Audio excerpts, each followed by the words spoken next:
Hello, all my crafty friends. So glad to see you all out here and welcome back to my channel. It is another wonderful day where we get to craft together and we're going to have some fun with a really cool project. And I know you're going to love the technique. So if you are new to my channel, don't forget to put something in the comments and say hello. Tell us where you're from. We always love to know who's out there and hanging out with all of us in our fun crafty hour together. So, hey, let's take a look at some announcements. This month we are doing hearts, and we've got another hearty project this week, and it's not a Valentine necessarily, although it does talk about love, but love is for any time, right? So we've got a great project for today. I think you're really gonna, like I said, you're really gonna like the technique. We're gonna talk a little bit about clear adhesives too. So kind of somewhere in between while we're waiting for a few things to dry, we're gonna talk about that. So stay tuned. Let's see, I've got some other announcements here. We've got the February Card Maker Summit, which is going to be from February 17th to the 20th. There are oodles of presenters and oodles of sponsors. It is a free event. If you want to hear more about it, go ahead and go to NicoleWattCreates.com/card summit and get on the wait list. That's going to take you to a site called that the summit is actually hosted on. So it's not going to actually say Nicole Watt Creates, but it is going to take you there. So if you sign up for the wait list, then you're going to get some information about Brandy. She's the host of the summit, and you'll be on the wait list and get information when we open the doors for you to register. Like I said, registration is free. It is oodles and oodles and oodles of information. You're going to get tons of freebies. You're going to get all sorts of free worksheets. You're going to get live workshops. You're going to get a Facebook group where we're going to be hanging out during the session. It's very, very cool. So I'm sure you're going to want to join, and I'm going to be one of the presenters. Let's see what else. The technique library is open and people are loving it. If you are looking for a consolidated place for all of your techniques, it grows by a new technique every week, and it's already got oodles of techniques in there, so you can get started right away. That membership is open. Go to bloomcrafters.com and check out the technique membership. If you want to give it a try, there is also a sampler. It's a one-time thing. It'll give you a sample of some of the techniques over the course of a month, and that really gives you a great idea of what's going on with the technique library, and if it's something that you'd like to join in an ongoing basis. So that's a really great option too. I do have a few mystery boxes left, so if you are still looking for some deep discounts on either Ulta new products, or I think I have like one mix box left, go to NicoleWattCreates.com/catalog and look for the mystery boxes there. They are really great. A whole bunch of people have already gotten theirs and are stoked with all of the supplies that they've received. If you are doing anything related to projects that I share here or techniques that I share, I'd love to see them. So don't forget to tag me out on Instagram at NicoleWattCreates. Boy, I'm like the longest commercial here. Holy cow, I should like space these out during the hour. But you know what? It's like you get them all done at first and then we can just get to crafting, right? So 2 more to go. Affiliate links, as always. This is the best way to support crafters like me out on YouTube and blogging and on Instagram. Use our affiliate links. I've got all of today's products listed down below. Even if you don't need those products, but you want to do some shopping, grab one of the links to a store that you're planning on shopping at, and it'll hook you up with that, that cookie.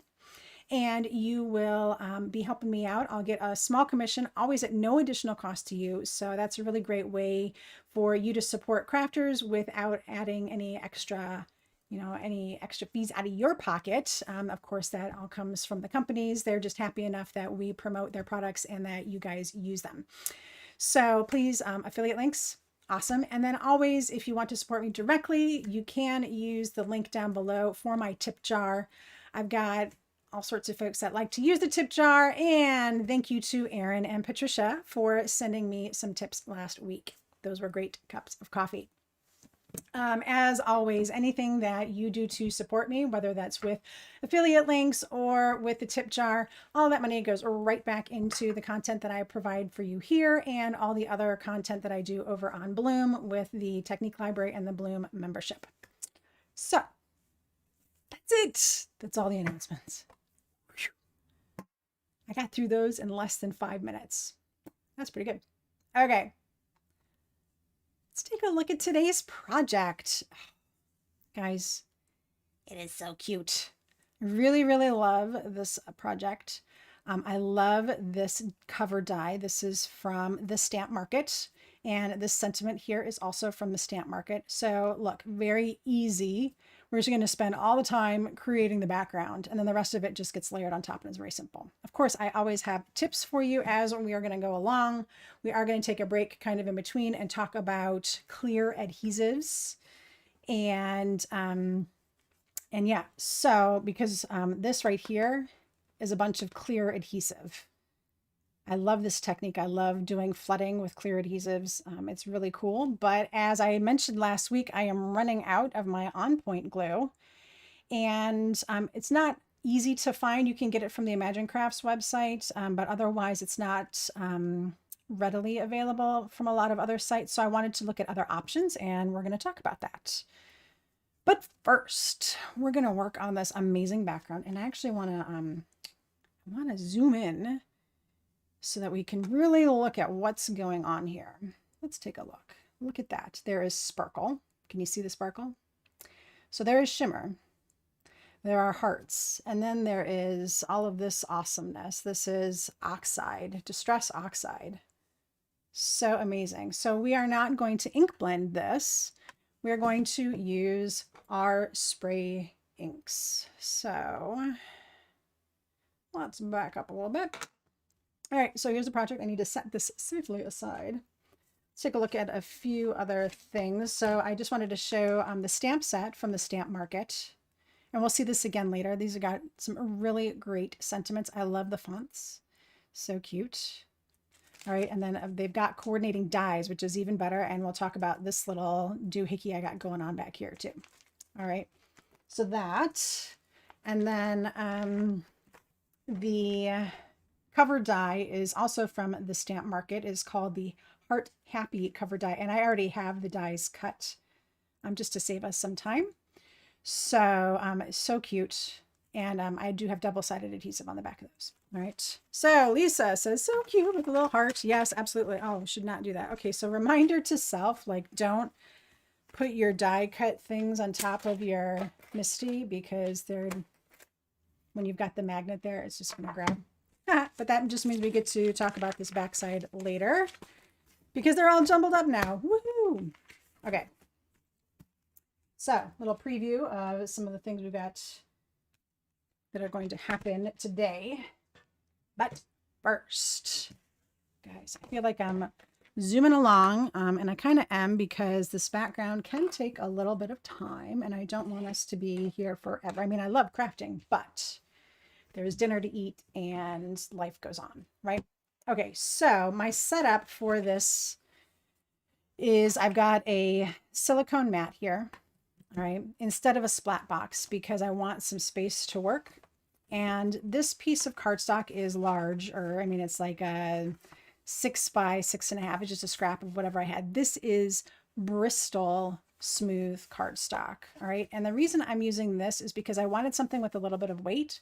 I wanted something that was going to soak up my sprays, but I didn't want the texture of watercolor paper. So I could have used like a hot press watercolor that would be nice and smooth, but instead I'm using Bristol. Okay. So Bristol smooth, and I've got some paper towels, and I've got gloves, because this can get a little messy. So glad to see a whole bunch of you popping into the chat. And apparently I'm putting my gloves on backwards from the last time I wore them, because all of the ink is going to be on the back side, and that's fine. All right.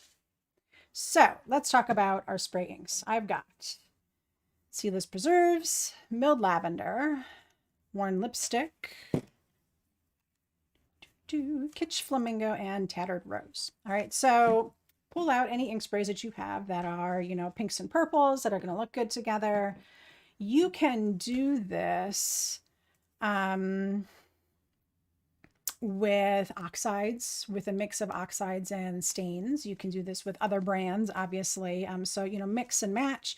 You can also do it with colors that are complementary on the color wheel, as long as you're careful about how they mix. So I will have a technique video coming out talking about this technique. It's called saturated ink blending or something like that.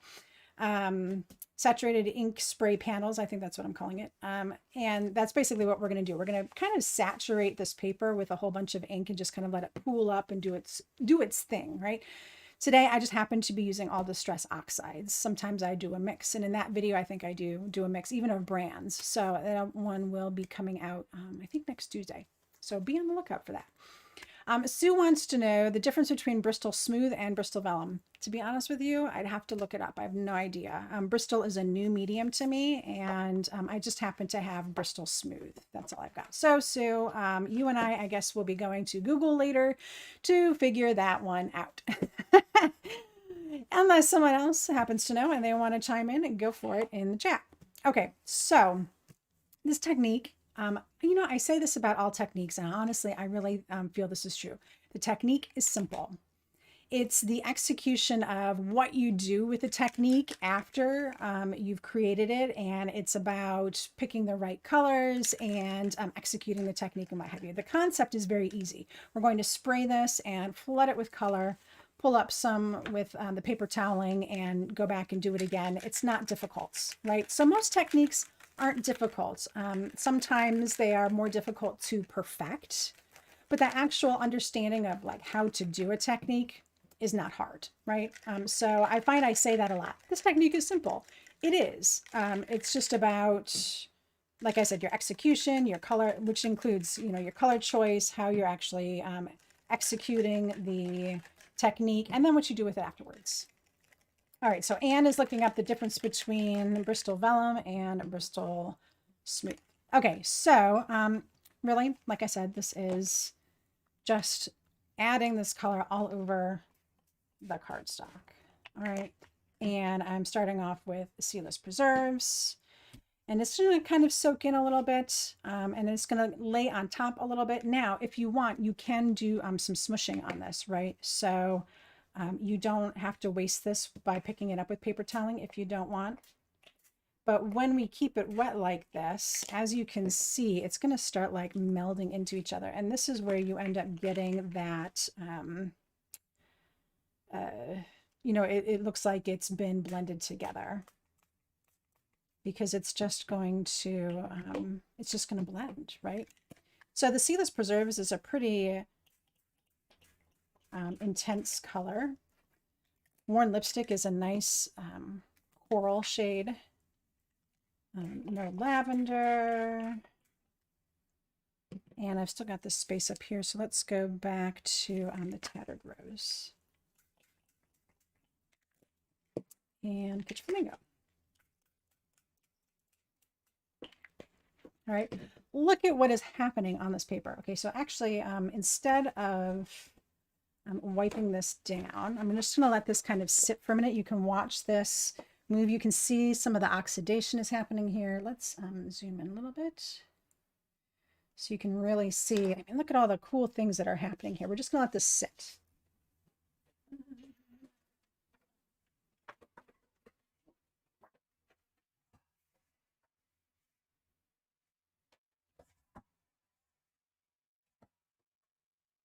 All right.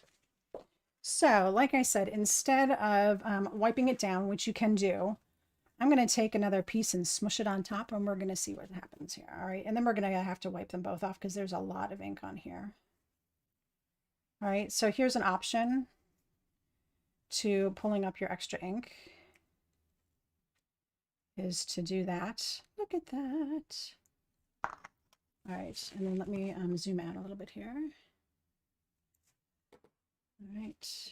And I'm just going to take my paper towel and wipe up the excess. All right, so cool. I got this really cool pattern in here. We'll see if that stays or not. And then this one, it's not quite covered, but that's okay too. This one hasn't sat on here as long, so it's going to pull up a little bit more. And there you go. So this one ended up a little bit lighter because I didn't let it sit and soak in. You see how much of this actually soaked into the paper? So the longer you let it sit and soak, the more intense it's going to be. All right, so look at how intense that is there. That's amazing. And then this one is less intense. And then since the paper towel was already, it had stuff on it, I've kind of had an ink transfer situation. And look at all this goodness here. Like, okay, so this piece is going to be really cool. Yeah. Dab in the corners, Becca, I promise. All right, so if you want to, it's going to get cut down though, because we're going to turn this into a card size, right? So look at the mess that I've made. Yay. You could do this in a splat box or something that's going to keep your area nice and clean. That's no problem. If you want, you can come back and add more color to this if that's something that you're into. Like say you're not really excited about what's going on in the corner here. We can go ahead and add some more. If this is like too much for you, you know, you can add extra little layer. And I've got another paper towel here. All right. And see, because it's an oxide, especially, this is going to do some cool things. And I want to...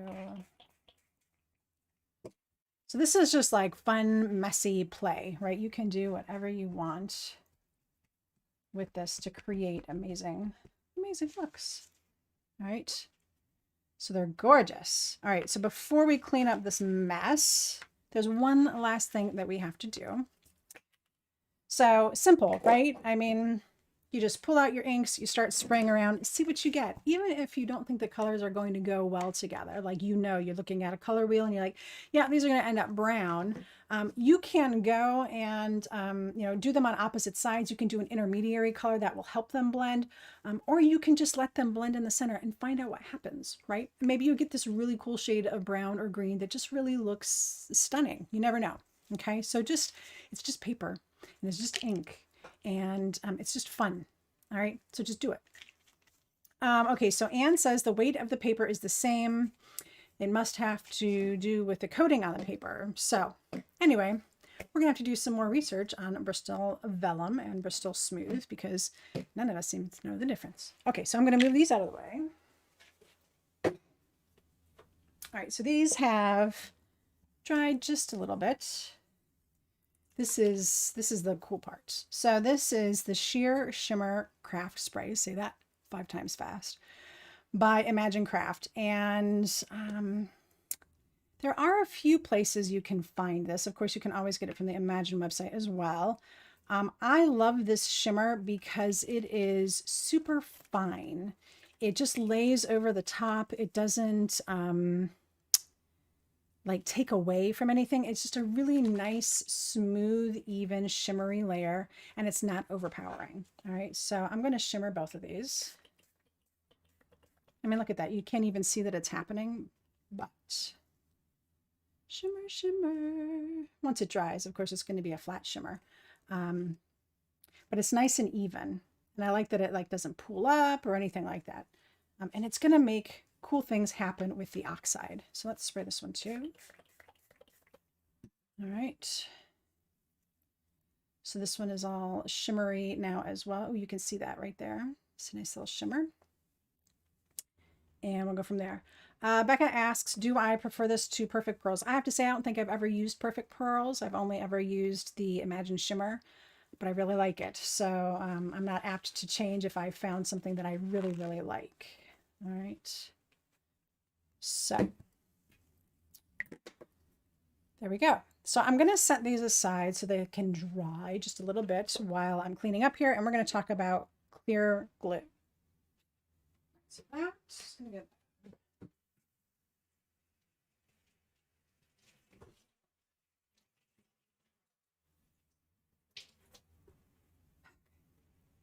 This is nice because you just fold it up and throw it in your sink and that will wash up right away. And of course I had my self-healing mat underneath, so this cleans up really easily. No mess. It's all gone. There we go.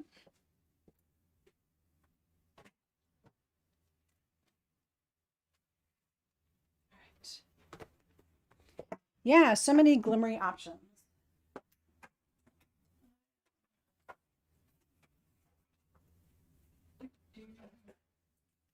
Okay, so we're waiting for those panels to dry. And one of the things that we're going to do with this project, zoom in just a little bit, is we're going to flood some of these hearts. So I have like 2 layers of the heart dye to give it dimension, and then I filled in a couple of the hearts, right? And typically I use on point glue. And I've been a fan of this for a long time because it works really well for sticking down sequins and gems, but it also comes out nice and thin. You can, and then you can flood with it. Okay. So I was running out and I wasn't sure if I wanted to continue using it or not. So I thought I would get a couple of different kinds and try out a few options. So we're going to do a little sample thing here. Okay, so I have four contenders. I've got the on point glue. I have, let's do these in order here. The Tombow Aqua, the blue glue. I already used the green glue. I'm a very big fan of the mono multi, but this is the mono liquid. The Judikins Diamond Glaze and the Spellbinders Glaze and Glue. All right, so this is what we're going to look at. Okay, so this is kind of my little test here. This is like my control because this is my favorite. So this is my on point glue. And what I wanted to test was how thin could I make a line and like how controlled is it on either end? How does it look when I make a little flood of it? And then I kind of watched to see how long it took to dry. And then I adhered down a sequins and a rhinestone. I want to see how well they hold. Okay. So my on point glue, what I like about it is that I can get a nice thin line. Okay. And I can also flood with it. And that's what I used to flood this guy here. All right. When you flood it, it is a little flexible. It doesn't, it's not hard, but it's hard enough that you don't have, it doesn't stick, right? So that's one of the key factors for all of these is that none of them dry sticky. They all dry nice and actually dry, you know, unlike the Tombow Multi, which will dry sticky. Okay, so that was the big thing is that they had to dry clear and not sticky. All right, so that's my on point, and I really like it. It really holds my sequins well. See, I just popped that one off, which is something I want to test on these is to see. And if this happens, I just know that I need to use just a little bit more, and it's going to stick it on. This is kind of a big sequins, so I probably just didn't have enough. I just know how much really in general to use with the on point glue. So that's like not a huge. This one isn't a huge deal about the sequins because sequins pop off all the time. Okay. So that happens. All right. So looking at the Tombow glue, it comes out okay, but I noticed that it definitely doesn't give me a good flood. And, it does the same thing with my sequins. So my sequins will pop off if I don't use enough of it. But it does a really good job with rhinestones. All right. And it didn't really come out under the rhinestone. But what I want to show you about the Tombow is that it is, it's thicker in general, but you see how it's, because of the way that it's thicker, it leaves little strings. Can you see that? I don't know if you guys can see that or not. So it's more like a gel. And when I pull up, it leaves a little blob. And if I'm going to do a flood, it actually kind of pulls up. And yeah, I'm just not really crazy about using the Tombow because I was getting like little stiff peaks, if you will, from it. And it just really wasn't my favorite for the flooding technique for sure, because I wasn't sure how that was going to react in the end. And then what I noticed is that it kind of actually sunk and it left a really yucky center. So I really don't like it for flooding. And then when I was creating a little blob of it for the sequins, sometimes I was getting like that little bit of extra, which I don't like. If that lands on your project and then you see this like clear line all over the place, that's not so great. So I'm not quite sold on the Tombow Aqua. All right. So yeah, so little stringy things. I mean, and you know, if it lands on your project, you just don't want to see that. Okay. So I'm not sold on the Tombow Aqua. All right. Oh, that, and there were some reviews that I read where people use this to glue two pieces of cardstock or paper together and they saw waves. So I would never use this for adhering cardstocks together like I do like my card panels and stuff like that. I would only ever use it for applications like this with sequins or something like that. Okay, so that one's kind of out.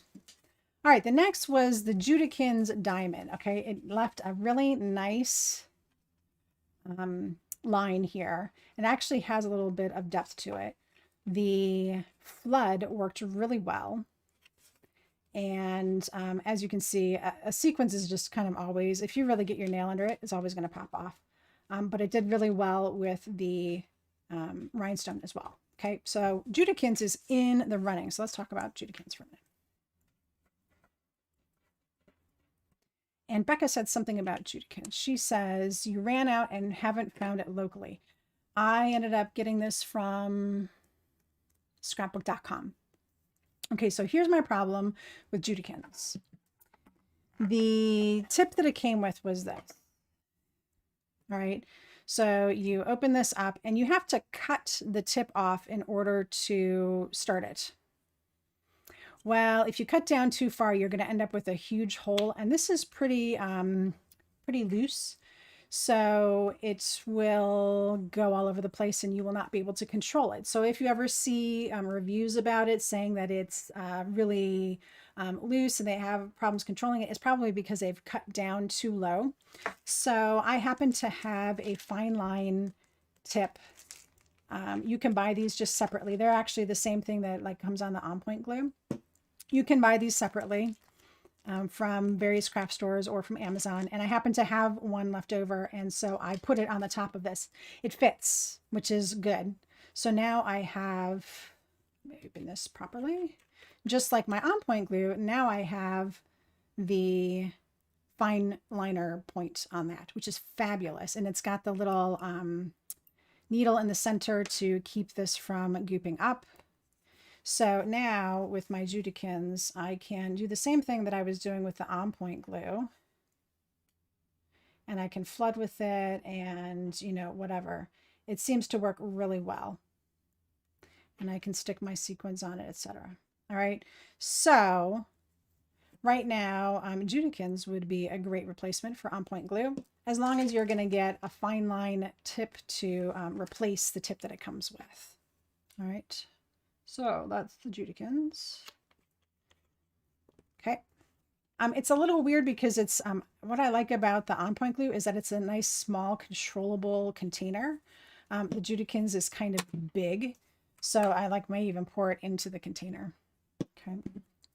And then the last one is the Spellbinders Glaze and Glue. And like the other ones, it dried clear and hard. I mean, they're all flexible, but like I said, they're not sticky. All right. It does give a really nice flood. So this is another great option, I think. Just like your sequins, that just flew right off. So, you know, same deal with the sequins. And then it worked really well with the rhinestone. But can you see what happened here? There's a ton of the glaze that has squished out from underneath the rhinestone. So again, with this particular bottle, it is a larger tip, and controlling that can be difficult. So when I'm doing this, so let's do Spellbinders.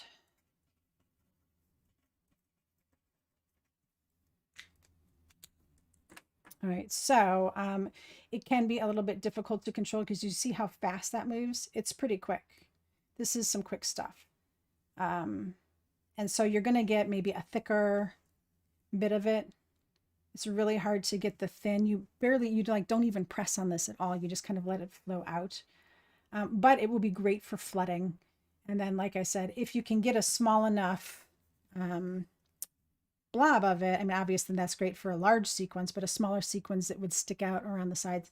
And then with the rhinestones, it was oozing out of the sides. So the other option with this, and I don't know if it will fit or not, so let's find out if a fine liner will fit on top of your Spellbinders. And it does not. So you would have to get a different brand tip or something that would fit on top of this, or you need to transfer this into another container where a fine liner would fit.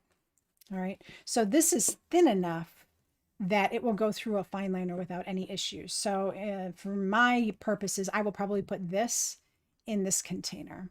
All right.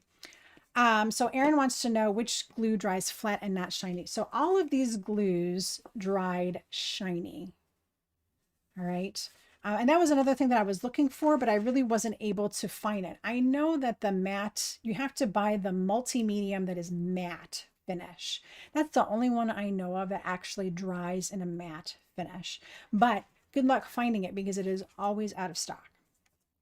And that's probably why, because it's like the only one out there that dries in a matte finish. So with that said, all of these, you have to be kind of careful. If you're trying to glue on a rhinestone or something like that, you have to make sure that you're not getting enough, a lot under there. Otherwise it's going to seep out. So Becca says art glitter glue, bear glue, and others. But the problem with the art glitter glue and the bear glue is that they have latex or another compound in them that a lot of them don't dry hard. I wouldn't say hard, but they dry tacky. So just like the multi, this dries clear as well, but it dries tacky. It's always got a little bit of tack to it. So I looked at the Bear glue, but everything that I saw on the Bearly Arts is that it dries tacky as well. So these were all, I was looking for something that dried clear and not tacky to replace my On Point glue. So for right now, we're going to use the Judikins today because the fine liner fits on it and it worked out well for everything else. Of course, I do have a little bit of On Point glue left, but we'll put that aside. So we'll give the Judikins a try. Hope you guys enjoyed that little conversation about clear glue. That's everything I've learned. You're welcome. Okay. So let's take a look at our pieces. All right, so now that these are dry-ish, they still need to be dried a little bit more, which we will do. I love what I've got. I've got some texture going on up here that's really pretty.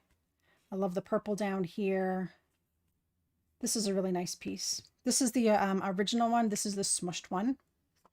So the smushed one has more texture to it because remember I used the paper towel that already had the ink on it. So we got some texture down in here. All right, and there's some texture up here. So if you're looking for something that's got more texture in it, this would be the piece to use. For me, I'm going to use this one that's got some more smooth areas in it. And we're going to cut this one up and dry it a little bit. So I'm going to set this one aside. This one will go into my scraps bin. This will be a great project for some other time. All right, and then this one, we need to dry this just a little bit more. All right, so let's get a little bit of air on this.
All right, there you go. Glossy Accents. Becca, who is that by? Do you know?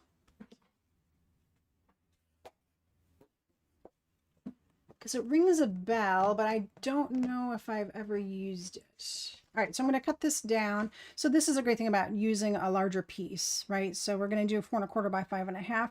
I can cut out from the center. If I don't like these like little striations going on here, I can cut off from this side, you know, that kind of thing. All right, so I'm going to cut off, I think I'm going to use like this little section here.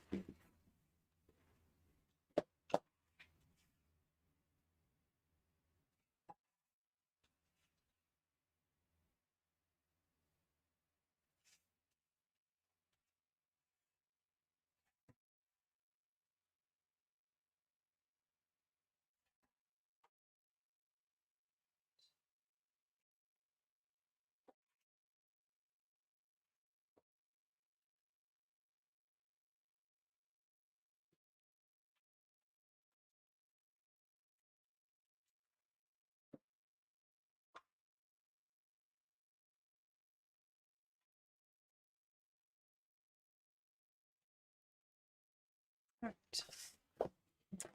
So let's see. All right. So this is where we're going to end up. We can start putting a few things together. So like I cut these pieces off. These are great to keep for scraps. These will be great for a collage style or something like that. Save them because if you do this project, save them because we will be using scraps at the end of the month.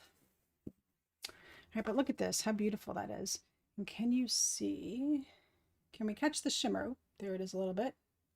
That's not just the light, there is a lot of little shimmer in there. I love the subtlety of the shimmer on this craft spray. All right. That's why I keep using it, because it's beautiful. All right, so I'm going to use some double-sided adhesive sheets because we did dry this, and that, you know, sometimes you end up with a little bit of a warp, and this always helps to unwarp things, right? So like I said, I always cut my adhesive sheet slightly smaller. And then I get it in line there. I just press it all the way down. All right, so we're using a lot of double-sided adhesive sheets today. So here's my card base. This opens from the side. And so this is kind of where I need to decide where I want this to be. And we'll do the dark down in the bottom corner. That's fine. And then, oops. Sometimes the Altenew, the paper doesn't like to get started, so you just have to try a different corner. There we go. So again, I fold it back. I'm going to go ahead and line this up.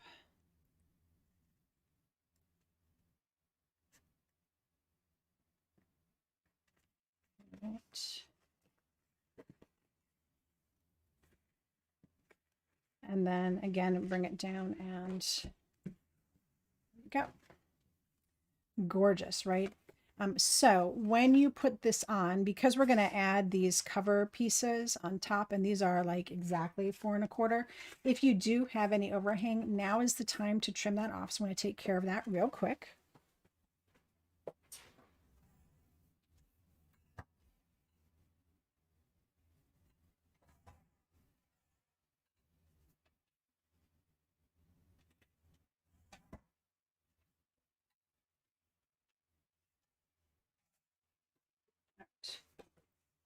All right, so like I said, that's important because when you put these, when the cover dies go on top, they are like exact. So you want to make sure that your card base is exact before you go crazy with that. Okay, so cover die, super simple. I did put my double-sided adhesive sheets on the back here. So when you do that, you're going to want to shim a little bit extra so that way your pieces cut all the way through. As you can see, I'm already missing one here. Save these because they already have the adhesive on them and they're beautiful, and you can spray them or do any number of colors that you want, you know, treatments that you want to do on these little extra pieces. So, you know, you may not, unless you're going to recreate the cover, you know, put in the negatives, you don't necessarily want to save the ones that have the cutoffs on them. But there are plenty of regular hearts in here. that you'll want to save these. All right, so and try to keep them as intact as possible with the double-sided adhesive on them. All right, so we'll try to punch these out as best we can.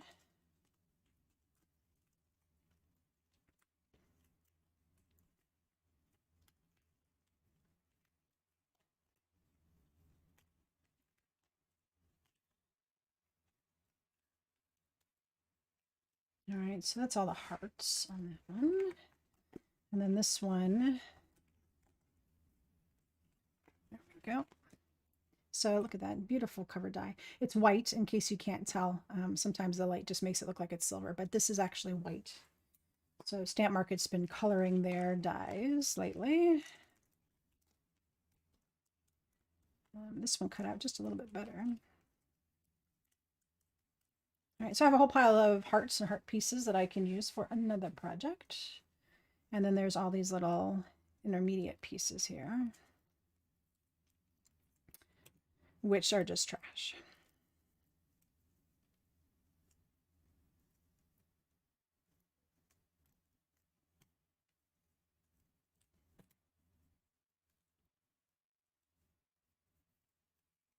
All right. I don't necessarily prefer the Altenew adhesive sheets over others. I just happen to have lots of Altenew sheets, and I like the Altenew ones. I also like the scrapbook.com ones. I think they're both equally as good. I don't prefer one over the other for any particular application. I think they both work great. I just happen to have, that's what I happen to pull out. Some weeks I'll pull out the scrapbook.com one. Sometimes I use them both on the same project. That's one thing that I really don't have a preference on. They both work really well. Okay. So I did adhesive on both of these for a reason. I could have just glued them down. These are not too difficult to glue down with just glue on the back, but they're nice and thin. Using the double-sided adhesive really smart on this because it just saves you that hassle, right? But because we're going to be flooding these, to have really positive contact everywhere is kind of important. So I'm going to match these guys up. So pardon me if I don't talk for a minute here. So take your time with this. Make sure you match them up perfectly because you want these outside edges to look really nice and neat when you're putting your card together. Okay. There we go. All right, so those two are now glued together. See how easy that is? Like you don't even have to think about it. If you're using the double-sided adhesive sheet, it's done. Okay, so you can do a third one if you want that extra depth. This one I did do 3, but 2 is just fine. So we've got the 2 layered up here. And they look just fine together. All right, so we're going to, here's my fold. I want to work off the fold. And get this started up in the corner.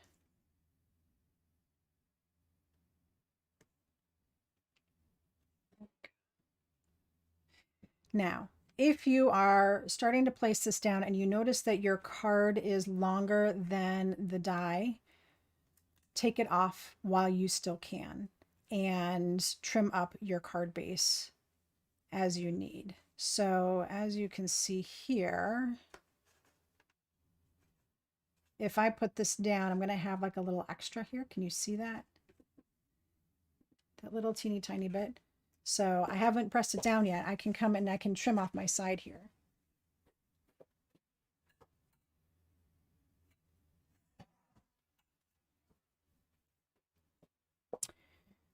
Because it will be very difficult to trim off later. So my rotary trimmer, my Rototrim, is really good and it cuts through all those layers like butter. That was a really great investment.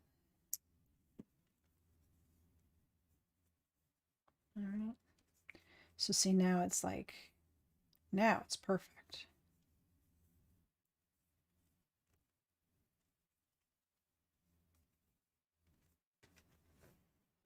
And then press. Press on there really good. If you have a nice clean brayer, you can, you know, brayer over it just to get some good positive contact. All right, but that is beautiful. Ta-da! All right, it's gorgeous just all on its own. All right, so we're going to do some flooding. And let's zoom in so you can see that happen. So let's take a look here. This was a really nice way to create a little piece together, was to flood these two guys and then put a sentiment kind of bridging the two pieces. Okay, so if you had like a bigger sentiment that you were going to put here, maybe you would want to flood these three or just these two or something like that. All right, so do your die cut, your sentiment, figure out where you're going to put it, and then flood behind it. So maybe if it was a sentiment strip and you were going to put it like right here, maybe you would have just flooded this one. Or if you were going to put the sentiment strip here, you would flood this one, you know. So you've got choices. You don't have to just do these two. You can do whatever you want. All right, so we're going to use our diamond glaze for this with our fine liner attached to it. This is so simple.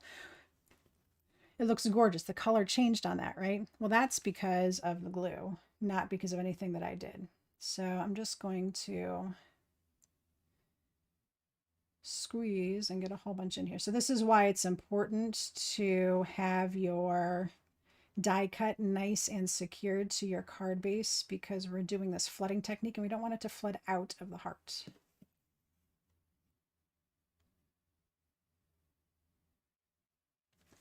All right, so then I just use the little tip here to push that flood up to the edges.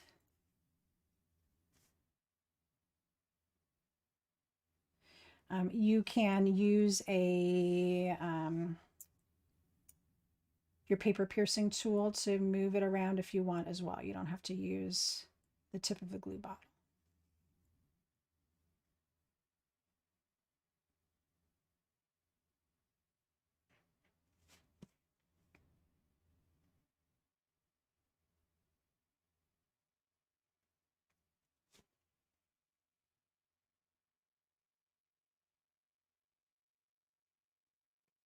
All right, so once you have this flooded in,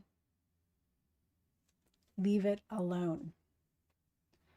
You don't want to overwork it. You don't want to touch it, mess around with it. You just want to let it be, because a couple of things are happening here. The paper underneath is going to be soft. So if you start scraping at it or moving things around, you might accidentally lift up some of the paper, all right, and make it look yucky underneath. If this is partially dry and you start putting things in it, it's going to leave that, that look in there. All right, so you want to get it flooded and then leave it alone. Don't pick it up, don't put your finger in it. And seriously, set it aside for a few hours. Set it aside for a few hours, because it may be dry on top, but not dry underneath. Better yet, let it sit overnight.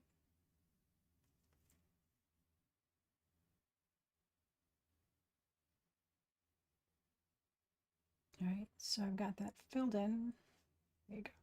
You notice that there are a couple of bubbles in here.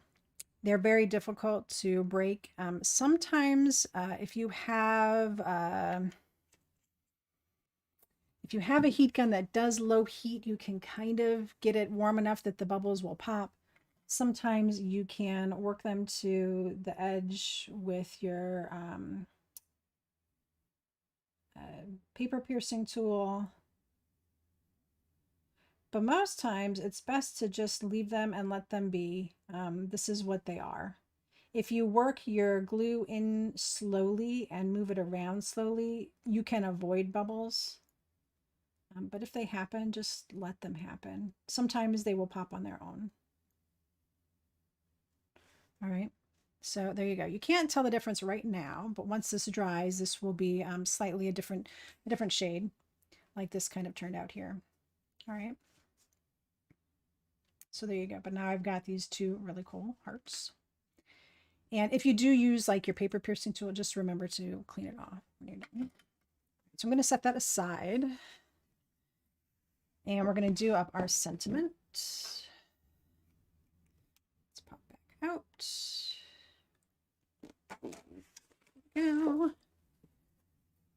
And so, like I said, for our sentiment, we are using this adorable set, Everyday Greetings from the Stamp Market. Look, I have a whole bunch of little pieces here. So here's kind of what happened.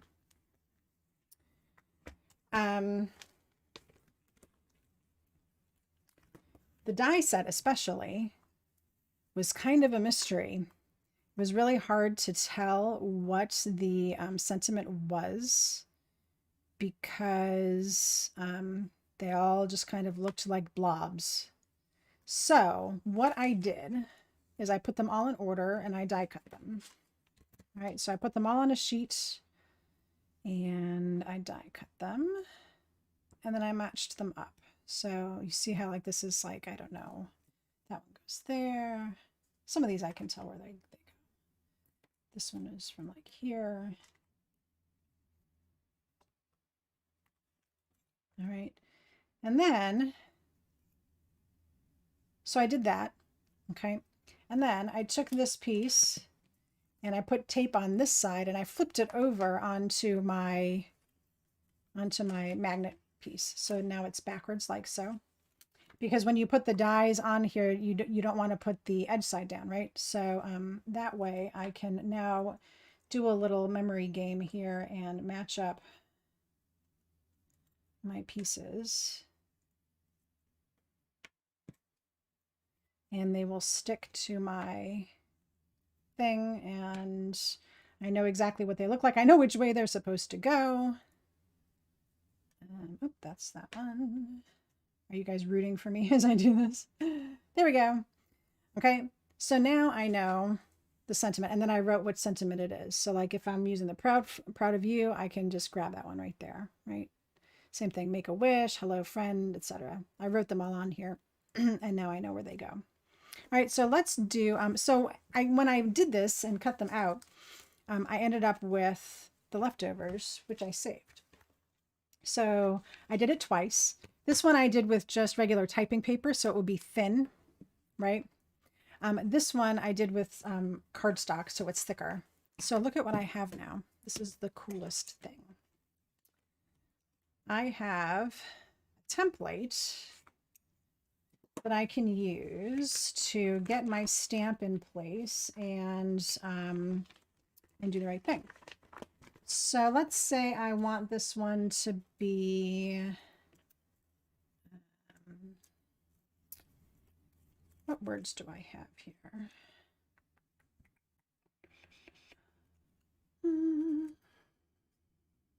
Oh, this is a thank you, maybe.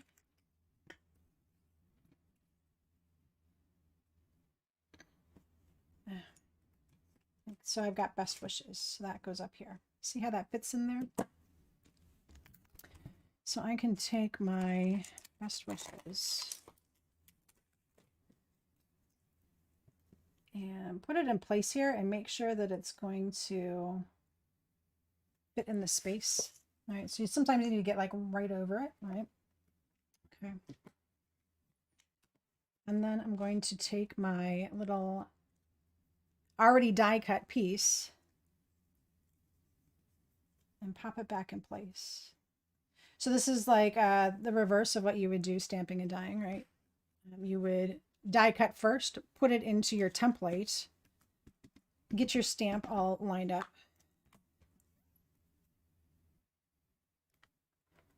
And then stamp. Ta-da. Now, a reason why you want to do this is to make sure that you get an even shadow all the way around as much as possible.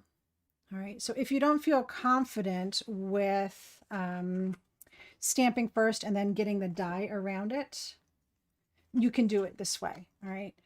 Fortunately, these are hollow, so you should be able to line up pretty well, but there's still a lot that you can't see. So if you have a problem with that, you can do it this way. So I've got a best wishes, and let's see. Oh, here, I think this one. I was kind of looking for the paper hugs, but I need to find it. Let's see, what does paper hugs look like? Paper hugs looks like that. Let's take care. No. Ah, there it is. Paper hugs. Let's do paper hugs. So paper hugs is right here. So if you were going to do this and keep this template, you could write underneath what they are, so that way you don't have to search on your template what goes where. All right, so let's take paper hugs. I love that you guys are like Rorschaching this. This is too funny. Like looking at the clouds. All right, so there we go. Got that lined up. And I've got my paper hugs piece. Just pop that right in. And of course, using VersaFine Clair, you guys know this is like my favorite. You only really need to stamp it once, right? As long as your ink pad is nice and juicy. Ta-da! There we go. So that's the one I'm going to use.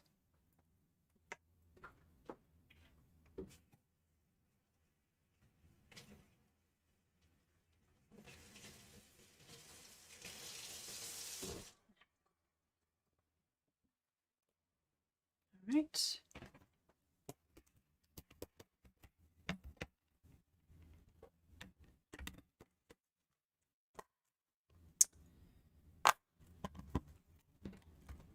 Sorts of things going on here. Let's move some of these out of the way.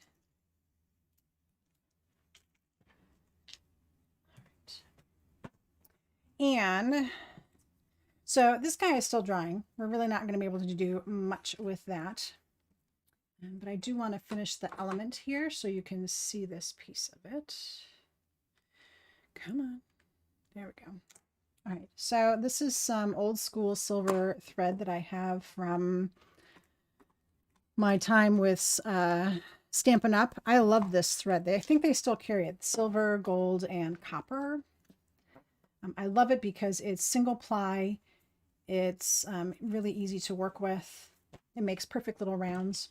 Okay, so I'm going to use a sticky square, a scrapbook.com sticky square. If you have glue dots, from Thermoweb, the glue dots work just the same. All right, so I'm going to stick a sticky square. The cool thing about the sticky squares is there's like so much to them that you can kind of stretch them out. And see how I've got like glue all the way across there. Okay, I'm going to take just 2 fingers, go around a couple 5 or 6 times, and see how that makes like just the perfect little round. I love that. I'm going to stick that right in that sticky square.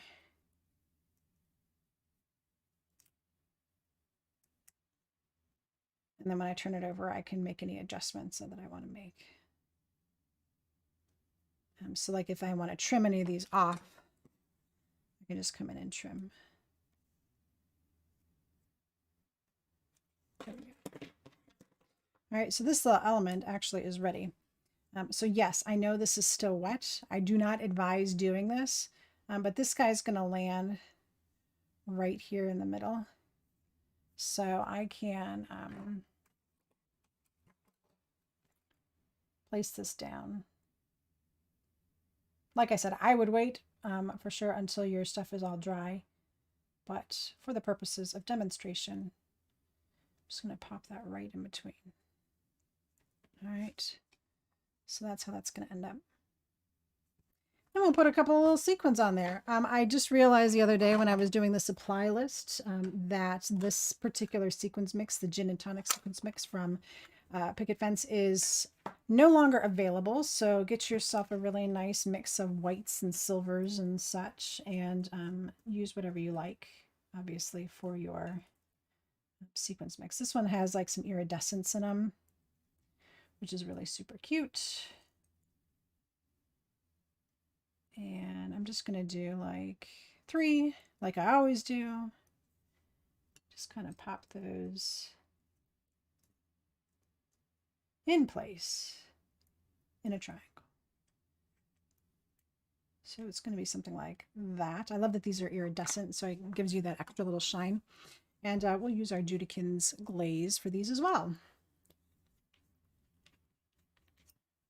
Oh, Becca says, don't do it, we can wait. It was okay, Becca. It's flat on here, so I knew that it wasn't going to like overflow or anything. Thank you, though. I know you guys would wait. Come back tomorrow when I take 2 minutes to put this card together. If I don't touch it from here on out, it'll be just fine. It'll dry perfectly. And there you go. All right. So, word to the wise, if you feel comfortable doing that, putting your piece on there before it's dry, like say you need this card for tomorrow and you just want to make sure that it's all done and ready to go, you could do that. Just be very careful. Don't touch the surrounding area. Just let it be once you've got it in place, and it's going to be just fine.